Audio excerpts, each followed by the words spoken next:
Tuhan tidak mendatangkan kekacauan. Firman menuliskannya di 1 Korintus 14 ayat 33. Sebab Allah tidak menghendaki kekacauan tetapi damai sejahtera. Kita perlu mempelajari mengapa kehendak Allah dan kehendak manusia itu berbeda.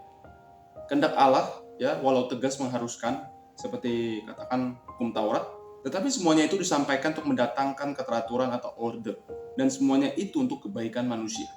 Bukan untuk keuntungan Tuhan dan sama sekali tidak menguntungkan dirinya. Dan sifatnya juga tidak memaksa.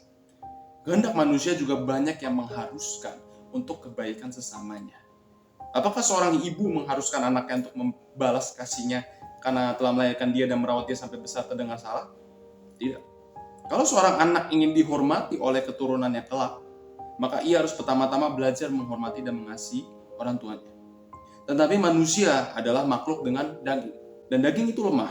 Sifatnya mencari cara untuk bertahan hidup, baik secara fisik maupun mental. Otomatis jikalau kehendak daging dibiarkan bertumbuh dengan prinsip-prinsipnya sendiri, ia akan mulai mengingini tindakan-tindakan yang menguntungkan dirinya sendiri juga, terutama untuk mempertahankan harga diri, mental, hingga kesehatannya juga. Hal ini dapat mendatangkan stres, depresi, dan amarah ketika orang-orang di sekitarnya itu tidak menjalankan apa yang dia pandang baik dan menguntungkan bagi dirinya.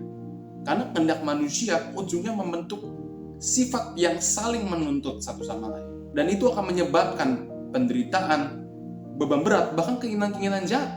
Tapi jikalau kita izinkan Tuhan Yesus memerintah di dalam hati kita melalui Roh Kudus-Nya, maka yang keluar dari mulut kita adalah kehendak Allah yang panjang sabar dan bukan tuntutan daging kita.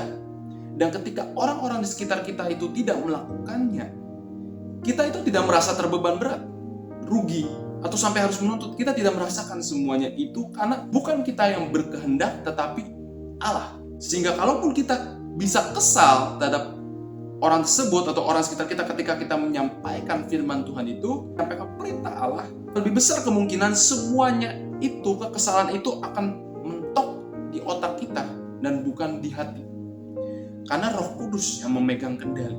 Dan Allah menghendaki agar damai sejahtera ini ada pada kita, supaya kita bebas dari tekanan untuk menuntut orang lain.